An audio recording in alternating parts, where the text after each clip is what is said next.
नमस्कार विद्यार्थी मित्रांनो, मराठी जी के या एज्युकेशनल चॅनलवर आपले पुन्हा एकदा स्वागत. मित्रांनो, आज आपण जबरदस्त प्रश्नसंच घेऊन आलोत, ज्यामध्ये आपण पोलीस भरती 2025 साठी महत्त्वाचे जी केचे तसेच चालू घडामोडीचे प्रश्न या ठिकाणी आपण कव्हर करणार आहोत. सर्व प्रश्न IMPS येणाऱ्या भरतीसाठी उपयुक्त असणार आहेत. त्यासाठी व्हिडिओ आपल्याला शेवटपर्यंत नक्की पाहायचा आहे. व्हिडिओ जर आवडत असेल तर आपल्याला लाईक देखील करायचा आहे आणि आपल्या चॅनलला सबस्क्राईब देखील करायचं आहे. प्रश्न क्रमांक पहिला, खालीलपैकी कोणी उपराष्ट्रपतीनंतर राष्ट्रपती पद हे भूषवलेले नाही? प्रश्न IMP आहे. प्रश्न क्रमांक पहिल्याचं उत्तर आहे पर्याय ए, जगदीप धनखड. तर जगदीप धनखड यांनी बघा उपराष्ट्रपती पदानंतर राष्ट्रपती पद हे भूषवलेले नाही. काही महिन्यांपूर्वी बघा जे काही भारताचे 14वे उपराष्ट्रपती होते जगदीप धनखड, तर त्यांनी आरोग्याचं कारण देत बघा राजीनामा दिला होता. आणि आरोग्याचे कारण देत राजीनामा देणारे पहिले उपराष्ट्रपती कोण ठरले होते? तर जगदीप धनखड हे आरोग्याचे कारण देत राजीनामा देणारे पहिले उपराष्ट्रपती ठरले होते, ज्यांनी बघा उपराष्ट्रपती पदानंतर राष्ट्रपती पद हे भूषवलेले नाही. प्रश्न IMP आहे, डबल स्टार मार्कून ठेवायचा आहे. KR नारायणन आणि झाकीर हुसेन तसेच R व्यंकटरमण हे जे काही 3 उपराष्ट्रपती आहेत बघा, तर या तिन्ही उपराष्ट्रपतींनी बघा उपराष्ट्रपती पदानंतर राष्ट्रपती पद हे भूषवलेले आहे. म्हणजे उपराष्ट्रपती जेव्हा निवृत्त होतात बघा त्यानंतर राष्ट्रपती पद यांनी भूषवलेले आहे, हे लक्षात ठेवायचं आहे. फक्त जगदीप धनखड यांनी बघा उपराष्ट्रपतीनंतर राष्ट्रपती पद हे भूषवलेले नाही. प्रश्न क्रमांक दुसरा, राष्ट्रकुल क्रीडा स्पर्धेमध्ये पदक जिंकणारे प्रथम भारतीय कोण आहेत? प्रश्न हा देखील आहे.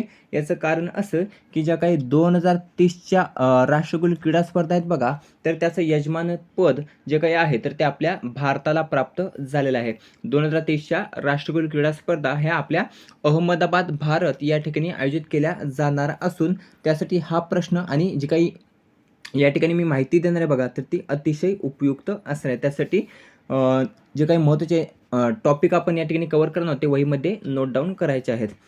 राष्ट्रकुल क्रीडा स्पर्धेमध्ये पदक जिंकणारे प्रथम भारतीय जर आपण पाहिले तर पर्याय क राशिद अनवर आहेत बघा. राशिद अनवर ज्यांनी 1934च्या लंडन राष्ट्रकुल क्रीडा स्पर्धेमध्ये कांस्य पदक पटकावलं होतं. कोणत्या खेळ प्रकारात? तर कुस्ती या खेळ प्रकारामध्ये त्यांनी कांस्य पदक पटकावलं होतं आणि ते बघा राष्ट्रकुल स्पर्धेत पदक जिंकणारे पहिले भारतीय ठरले होते. विचारला जाईल प्रश्न तर त्यांनी कांस्य पदक हे पटकावले होते. जर विचारलं स्वातंत्र्यानंतर राष्ट्रकुल क्रीडा स्पर्धेमध्ये पदक जिंकणारे प्रथम भारतीय कोण, तर स्वातंत्र्यानंतर राष्ट्रकुल क्रीडा स्पर्धेमध्ये पदक जिंकणारे पहिले भारतीय आहेत मिल्खा सिंग. नाव लक्षात ठेवायचं आहे, मिल्खा सिंग, ज्यांनी बघा 1958च्या कार्डिफ या ठिकाणी पार पडलेल्या राष्ट्रकुल क्रीडा स्पर्धेमध्ये बघा सुवर्ण पदक जिंकलं होतं. कोणतं पदक? तर सुवर्ण पदक जिंकलं होतं. प्रश्न हा देखील विचारला जाऊ शकतो, राष्ट्रकुल क्रीडा स्पर्धेमध्ये पहिले सुवर्ण पदक जिंकणारे कोण आहे? तर मिल्खा सिंग. तसेच स्वातंत्र्यानंतर पदक जिंकणारे पहिले भारतीय कोण? तर मिल्खा सिंग. दोन्ही प्रश्न IMP आहेत. या अगोदर भारताने कोणत्या वर्षी राष्ट्रकुल क्रीडा स्पर्धेचं आयोजन हे आपल्या भारतात केलं होतं? तर 2010 साली बघा भारताने आयोजन केलं होतं राष्ट्रकुल क्रीडा स्पर्धेचं. कोणत्या ठिकाणी? तर नवी दिल्ली या ठिकाणी त्याचं आयोजन हे केलं होतं. आता 2030च्या राष्ट्रकुल क्रीडा स्पर्धा ह्या आपल्या भारतात होणार आहेत. प्रश्न क्रमांक तिसरा, खालीलपैकी कोणती कादंबरी ही विश्वास पाटील यांची नाही? तर पर्याय अ मृत्युंजय. मृत्युंजय ही जी काही कादंबरी आहे बघा, तर ती विश्वास पाटील यांची नाही. बाकी झाडाझडती असेल, पानिपत असेल, पांगिरा असेल, तर ह्या ज्या काही तिन्ही कादंबऱ्या आहेत तर त्या विश्वास पाटील यांच्या आहेत. आणि ही जी काही मृत्युंजय कादंबरी आहे तर ती आहे बघा शिवाजी सावंत यांची. शिवाजी सावंत यांची ती मृत्युंजय कादंबरी आहे. एक टॉपिक लक्षात ठेवायचा विश्वास पाटील यांच्या बाबतीतचा, तर तो असा की जे काही 99वे अखिल भारतीय मराठी साहित्य संमेलन होणार आहे बघा सातारा या ठिकाणी, तर त्याचे अध्यक्ष कोण असणार आहेत? तर विश्वास पाटील त्याचे अध्यक्ष असणार आहेत. पुढचा आहे प्रश्न, दिबा पाटील अजूनपर्यंत बघा अधिकृत घोषणा करण्यात आलेली नाही, परंतु जे काही नवी मुंबई विमानतळ आहे बघा, तर त्याला दिबा पाटील यांचं नाव देण्यासाठी केंद्र शासनाने मंजुरी दिलेली आहे. फक्त अधिकृत घोषणा द्यायची बाकी आहे. तर लक्षात असू द्या, नवी मुंबई विमानतळ किंवा दिबा पाटील विमानतळ, तर हे महाराष्ट्रातील कितवे आंतरराष्ट्रीय विमानतळ आहे? प्रश्न IMP आहे. तर दिबा पाटील नवी मुंबई आंतरराष्ट्रीय विमानतळ हे महाराष्ट्रातील बघा पर्याय क चौथे आंतरराष्ट्रीय विमानतळ असणार आहे. कितवे? चौथे, लक्षात असू द्या. आता 3 कोणकोणते आहेत त्याचं उत्तर आपल्याला कमेंटमध्ये सांगायचं आहे. तिन्ही आंतरराष्ट्रीय विमानतळ आपल्याला माहिती असणं गरजेचं आहे. महाराष्ट्रातील चौथे असणार आहे नवी मुंबई आंतरराष्ट्रीय विमानतळ. आता कोणत्या जिल्ह्यामध्ये आहे? तर रायगड. जिल्हा लक्षात ठेवायचा आहे. रायगड जिल्ह्यामध्ये हे पनवेल या ठिकाणी, लक्षात असू द्या. नवी मुंबई विमानतळ हे रायगड जिल्ह्यामध्ये आहे. जर प्रश्न विचारला देशातील पहिले ग्रीनफील्ड विमानतळ कोणते? देशातील पहिले ग्रीनफील्ड विमानतळ, तर ते असणार आहे नवी मुंबई आंतरराष्ट्रीय विमानतळ हे देशातील पहिले ग्रीनफील्ड विमानतळ असणार आहे. प्रश्न क्रमांक 5वा, चर्चेत असणाऱ्या होमबाउंड या चित्रपटाचे दिग्दर्शक कोण आहेत? आता हा प्रश्न का चर्चेत होता, हा चित्रपट चर्चेत का होता, तर त्याचं कारण देखील आपण या ठिकाणी कव्हर करणार आहोत. त्या अगोदर होमबाउंड या चित्रपटाचे दिग्दर्शक आपण पाहूया. पर्याय ड, नीरज घायवान.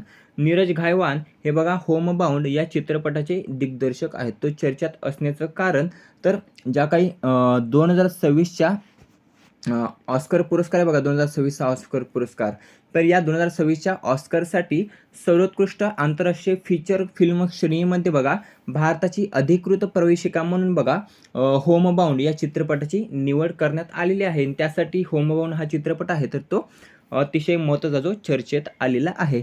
यामध्ये कलाकार जर आपण पाहिले तर ईशान खट्टर तसेच जान्हवी कपूर हे महत्त्वाचे कलाकार त्या ठिकाणी आपल्याला दिसून येतात. पुढचा आहे प्रश्न, मराठी भाषेला अभिजात भाषेचा दर्जा प्राप्त केव्हा झाला होता? तर मराठी भाषेला अभिजात भाषेचा दर्जा हा गेल्या वर्षी 3 ऑक्टोबर 2024ला, किंवा 3 ऑक्टोबर 2024ला मराठी भाषेला अभिजात भाषेचा दर्जा हा प्राप्त झाला होता. आता अभिजात भाषेचा दर्जा प्राप्त असणाऱ्या भाषा जर आपण पाहिल्या तर किती आहेत? तर 11 आहेत. लक्षात असू द्या 11. गेल्या वर्षी एकूण 5 भाषांना अभिजात भाषेचा दर्जा हा प्राप्त झाला होता. मराठी एक आणि त्या इतर ज्या 4 भाषा आहेत बघा, तर त्या 5 भाषांना गेल्या वर्षी अभिजात भाषेचा दर्जा हा प्राप्त झाला होता आणि त्या अगोदर 6 अभिजात भाषेचा दर्जा प्राप्त असणाऱ्या भाषा होत्या. पहिली कोणती होती? तमिळ होती. लक्षात असू द्या तमिळ ही भाषा आहे जिला अभिजात भाषेचा दर्जा प्राप्त झाला होता, ती पहिली भाषा होती. आता कोणत्या वर्षी? तर 2004ला किंवा 2004ला बघा अभिजात भाषेचा दर्जा प्राप्त झाला होता तमिळ या भाषेला. लक्षात असू द्या. सध्या किती भाषात? 11 भाषात 11 अभिजात भाषेचा दर्जा प्राप्त असणारा. एक प्रश्न IMP, अभिजात मराठी भाषा गौरव दिवस हा कोणत्या दिवशी साजरा केला जाणार आहे? तर 3 ऑक्टोबरला. 3 ऑक्टोबरला बघा मराठी अभिजात भाषा दिवस हा 3 ऑक्टोबरला आता दरवर्षी साजरा केला जाणार आहे. 7वा प्रश्न आहे, आचार्य देवव्रत यांनी इथे करेक्शन करायचं आहे.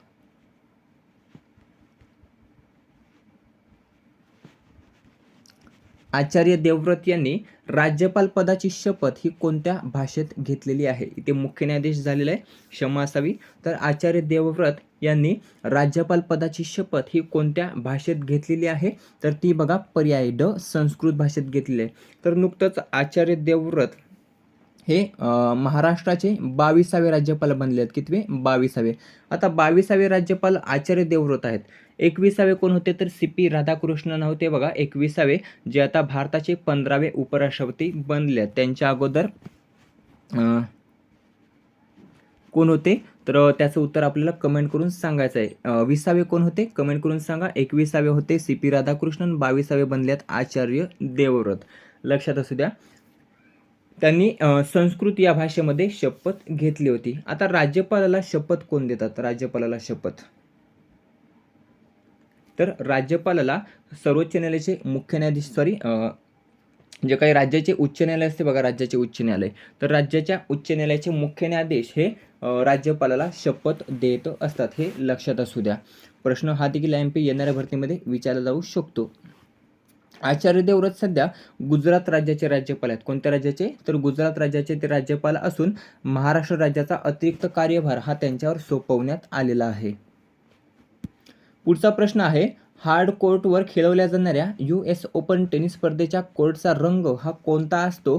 तर हार्ड कोर्टवर खेळवल्या जाणाऱ्या US ओपन टेनिस स्पर्धेच्या कोर्टचा रंग हा निळा असतो. कोणता असतो? तर निळा असतो. प्रश्न IMP आहे, विचारला जातो बघा. इथे थोडेसे महत्त्वाचे टॉपिक आपण कव्हर करणं जे वहीमध्ये नोट डाऊन करायचे आहेत. वर्षामध्ये 4 ग्रँड स्लॅम स्पर्धा होतात. किती? 4 ग्रँड स्लॅम स्पर्धा. आता यामध्ये कोणकोणते प्रश्न आतापर्यंत विचारण्यात आले आहेत ते आपण कव्हर करून घेऊया. वर्षातील जे काही ग्रँड स्लॅम स्पर्धा असतात बघा 4, तर त्यामध्ये पहिली ग्रँड स्लॅम स्पर्धा ही कोणती होती? हा प्रश्न गेल्या वर्षी पडला होता. तर लक्षात असू द्या, वर्षात खेळवल्या जाणाऱ्या 4 ग्रँड स्लॅम्सपैकी पहिली ग्रँड स्लॅम स्पर्धा ही ऑस्ट्रेलियन ओपन असते. कोणती? तर ऑस्ट्रेलियन ओपन ही पहिली असते. आणि शेवटची विचारलं तर शेवटची ग्रँड स्लॅम स्पर्धा ही US ओपन असते बघा. US ओपन लक्षात असू द्या. पहिली असते ऑस्ट्रेलियन ओपन आणि शेवटची असते US ओपन. मधल्या 2 कोणत्या आहेत? तर दुसऱ्या क्रमांकाची असते फ्रेंच ओपन आणि तिसऱ्या क्रमांकावर असते विम्बल्डन ओपन. लक्षात असू द्या, 4 ग्रँड स्लॅम स्पर्धा आहेत. पहिली ऑस्ट्रेलियन ओपन, दुसरी फ्रेंच ओपन, तिसरी विम्बल्डन ओपन आणि चौथी असते US ओपन. लक्षात असू द्या. आता US ओपन विचारलेला प्रश्न, तर US ओपन 2025चा विजेता कोण आहे? तर कार्लोस अल्काराज. नाव लक्षात असू द्या, कार्लोस अल्काराज हा US ओपन 2025चा विजेता आहे.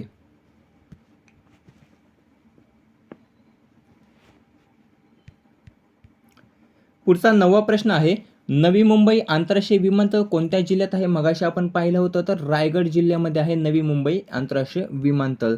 पुढचा 10वा प्रश्न आहे, माहितीचा अधिकार अधिनियम सर्वप्रथम कोणत्या देशात लागू झाला होता? तर माहितीचा अधिकार अधिनियम हा सर्वप्रथम स्वीडन या देशामध्ये लागू झाला होता. कोणत्या देशामध्ये? तर पर्याय ब, स्वीडन या देशामध्ये. केव्हा? 1766 साली बघा, स्वीडन या देशामध्ये माहितीचा अधिकार अधिनियम हा सर्वप्रथम लागू झाला होता. हा जो काही कायदा आहे बघा, तर तो फ्रीडम ऑफ प्रेस ॲक्ट या नावाने स्वीडनमध्ये मान्य करण्यात आला होता 1766 मध्ये. भारतात केव्हा मान्य झाले माहितीचा अधिकार अधिनियम? तर 2005 साली. किंवा 2005 साली बघा भारतात लागू झाला. आणि माहितीचा अधिकार अधिनियम लागू करणारा भारत हा कितवा देश ठरला होता? तर 54वा देश ठरला होता. कितवा? 54वा देश. प्रथम देश आहे स्वीडन. लक्षात असू द्या.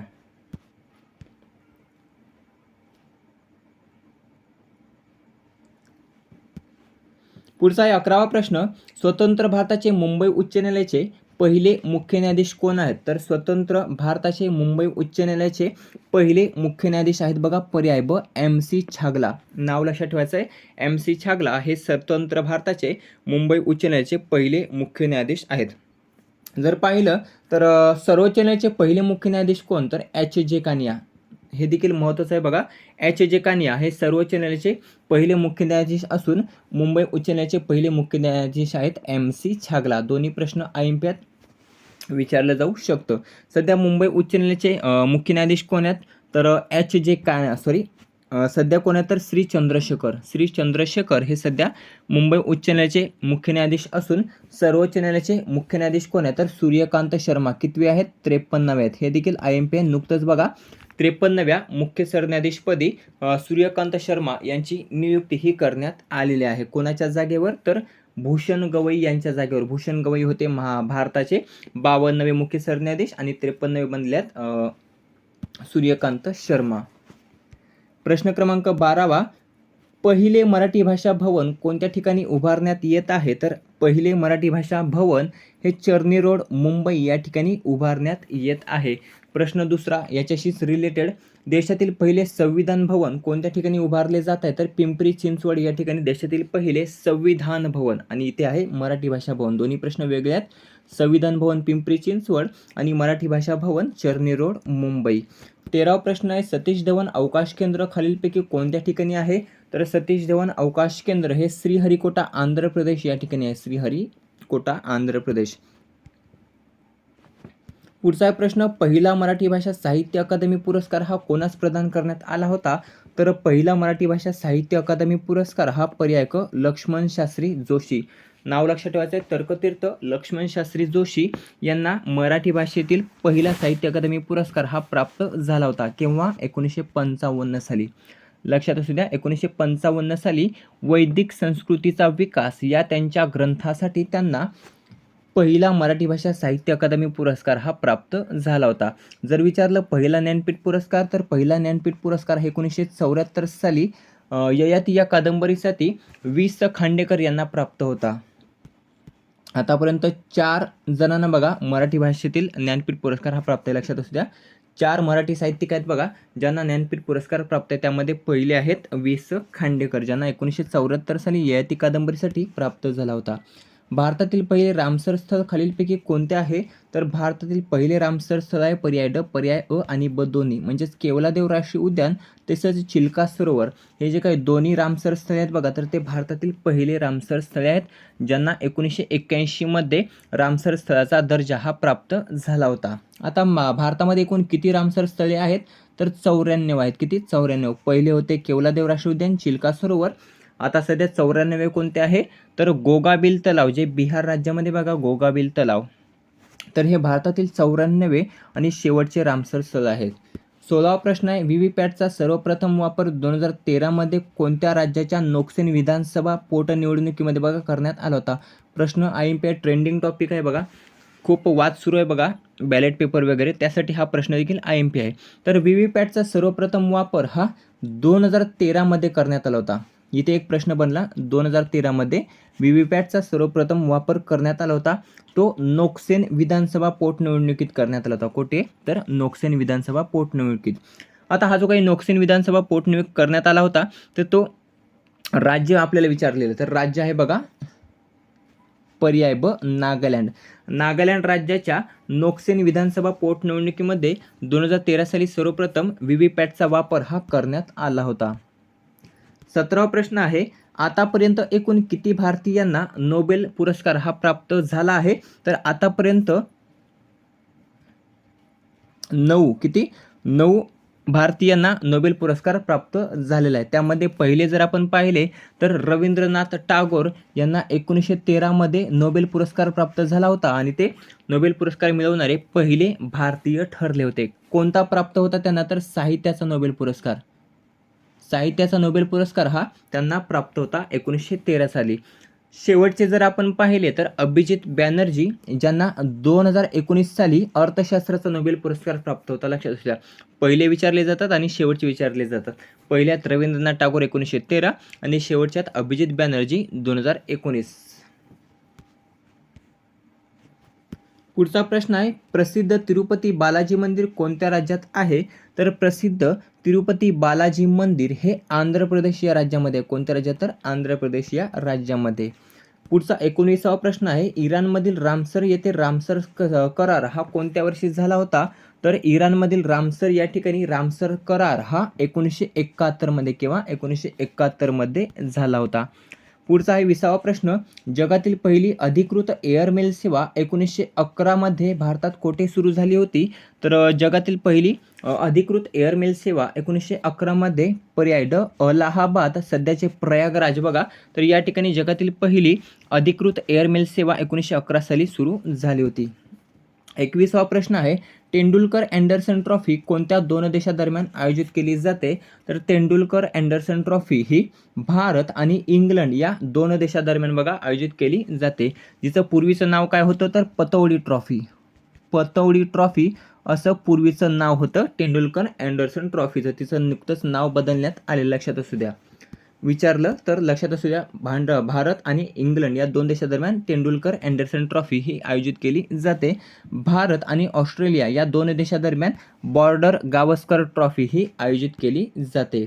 पुढचा प्रश्न, सहकार महर्षी शंकरराव कोल्हे सहकारी साखर कारखाना हा कोणत्या ठिकाणी आहे? तर तो आहे अहिल्यानगर. पर्याय ब, अहिल्यानगर या ठिकाणी आहे बघा सहकार महर्षी शंकरराव कोल्हे सहकारी साखर कारखाना. अहिल्यानगरमध्ये कोठे? तर कोपरगाव या ठिकाणी. कोपरगाव या ठिकाणी आहे तो. 23वा प्रश्न आहे, दादासाहेब फाळके पुरस्कार प्राप्त करणारी पहिली मराठी व्यक्ती कोण आहे? तर दादासाहेब फाळके पुरस्कार प्राप्त करणारी पहिली मराठी व्यक्ती आहे बघा पर्याय अ, दुर्गा खोटे. नाव लक्षात ठेवायचं आहे, दुर्गा खोटे यांना 1983 साली किंवा 1983 साली दादासाहेब फाळके पुरस्कार प्राप्त झाला होता आणि त्या पहिल्या मराठी व्यक्ती आहेत दुर्गा खोटे, ज्यांना दादासाहेब फाळके पुरस्कार हा प्राप्त आहे. शेवटच्या जर विचारल्या तर नाव लक्षात ठेवायचं आहे, आशा भोसले. आशा भोसले या शेवटच्या दादासाहेब फाळके पुरस्कार प्राप्त करणाऱ्या मराठी व्यक्ती. त्यांना 2000 साली दादासाहेब फाळके पुरस्कार हा प्राप्त झाला होता. सध्या किती जणांना दादासाहेब फाळके पुरस्कार प्राप्त आहे तर 55 जणांना. 55वा कोणास प्राप्त आहे तर मोहनलाल. नाव लक्षात ठेवायचं आहे, मोहनलाल यांना 55वा दादासाहेब फाळके पुरस्कार हा प्राप्त आहे. महाराष्ट्रात आतापर्यंत 5 व्यक्तींना दादासाहेब फाळके पुरस्कार प्राप्त आहे. किती? 5 व्यक्तींना. महाराष्ट्रातील 5 व्यक्तींना दादासाहेब फाळके पुरस्कार प्राप्त आहे. पहिले आहेत दुर्गा खोटे, शेवटचे आहेत आशा भोसले. जर विचारलं दादासाहेब फाळके पुरस्कार प्राप्त करणाऱ्या पहिल्या व्यक्ती कोण तर देविका राणी ह्या दादासाहेब फाळके पुरस्कार प्राप्त करणाऱ्या पहिल्या व्यक्ती तसेच पहिल्या महिला देखील आहेत.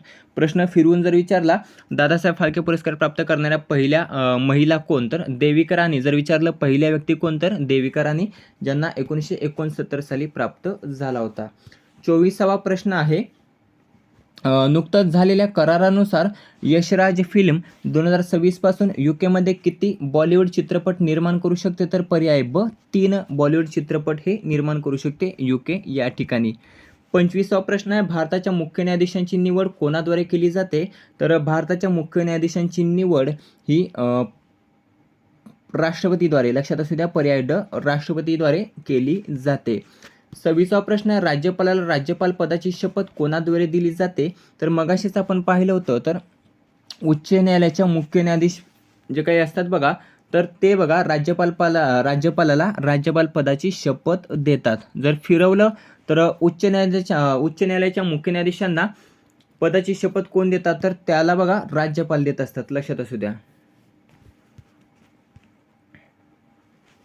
पुढचा आहे 27वा प्रश्न, ड्युलिप ट्रॉफी कोणत्या खेळाशी संबंधित आहे तर ड्युलिप ट्रॉफी ही क्रिकेट या खेळाशी संबंधित आहे. कोणत्या खेळाशी? क्रिकेट या खेळाशी संबंधित. संतोष ट्रॉफी आहे फुटबॉल या खेळाशी संबंधित. IMP आहे जी भरपूर विचारण्यात आलेली आहे. फुटबॉल खेळाशी संबंधित आहे संतोष ट्रॉफी. यावर्षीचा दिलीप ट्रॉफीचा विजेता कोण आहे? सेंट्रल झोन आहे बघा. 2025चा विजेता कोण आहे? Central zone. 28वा प्रश्न आहे, भारतीय क्रिकेट संघाचा जर्सी प्रायोजक खालीलपैकी काय आहे तर भारतीय क्रिकेट संघाचा जर्सी प्रायोजक आहे पर्याय क अपोलो टायर्स. नाव लक्षात ठेवायचे अपोलो टायर्स. पुढचा प्रश्न 29वा, T20 बिग बॅश लीग कोणत्या देशात आयोजित केली जाते तर T20 बिग बॅश लीग ही पर्याय अ ऑस्ट्रेलिया या देशामध्ये आयोजित केली जाते. एक प्रश्न IMP स्टार मार्कून ठेवायचा आहे तो असा, तर बिग बॅश लीगमध्ये खेळणारा पहिला भारतीय खेळाडू कोण ठरणार आहे तर रविचंद्रन अश्विन हा बघा बिग बॅश लीगमध्ये खेळणारा पहिला भारतीय खेळाडू ठरणार आहे. 30वा प्रश्न आहे, चर्चेतील चाबहार बंदर कोणत्या देशात आहे तर चर्चेतील चाबहार बंदर हे इराण देशामध्ये आहे. 31वा प्रश्न आहे, students educational and cultural movement of लडाखची स्थापना कोणी केली होती तर ती केली होती पर्याय ब सोनम वांगचुक यांनी students educational and cultural movement of लडाखची स्थापना ही केली होती. 32वा आणि शेवटचा प्रश्न, विश्वास पाटील यांच्या कोणत्या कादंबरीला 1992 मध्ये साहित्य अकादमी पुरस्कार हा प्राप्त झाला होता तर विश्वास पाटील यांच्या पर्याय क झाडाझडती या कादंबरीला 1992 मध्ये साहित्य अकादमीचा पुरस्कार हा प्राप्त झाला होता. मित्रांनो, अशा प्रकारे महत्त्वाचे जबरदस्त प्रश्नसंच आपण या ठिकाणी कव्हर केले जे येणाऱ्या भरतीसाठी उपयुक्त असतात. 32 प्रश्न आपण या ठिकाणी कव्हर केले. ते कसे वाटले कमेंट करून नक्की सांगायचं आहे. व्हिडिओ आवडला असेल तर आपल्याला मराठी GK या एज्युकेशनल चॅनलला सबस्क्राईब करायचं आहे. प्रश्न IMP होते बघा जे आपण इथे कव्हर केले आहेत. भेटूया पुढच्या भागामध्ये. असेच प्रश्न आपण या ठिकाणी कव्हर करत राहणार आहोत. त्यासाठी आपल्या चॅनलला सबस्क्राईब करून घ्यायचं आहे. धन्यवाद.